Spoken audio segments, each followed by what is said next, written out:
పరిపూర్ణుడు. 11 పరిపూర్ణ ధనము దాని మురుక్కము రోజున కొరత లేకుండా ఉన్నారు కదా. చాలా సంతోషం మహాత్మా. మరి నాకున్న సంతాన సౌభాగ్యములు తెలిసి ఉన్నవేమి? నీ సంతాన సౌభాగ్యము. ఒరే 6 మంది కొడుకులు సంపాద్య నాకేమున్నది?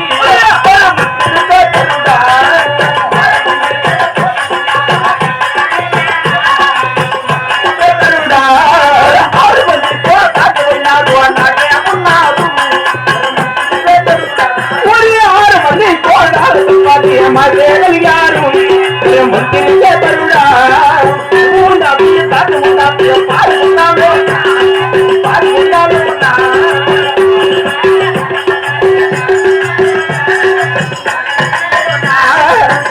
ముగ్గురు జీతగాళ్ళు నాకేమున్నా? అవును మహాత్మా.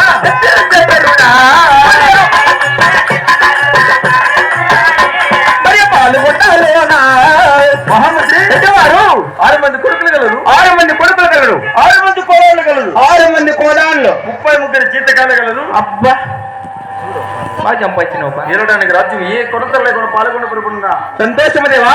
ఉన్నాను కదా. మరి ప్రజలందరూ సుఖశాంతములతో ఉండరా? ఏమైంది సుఖమా?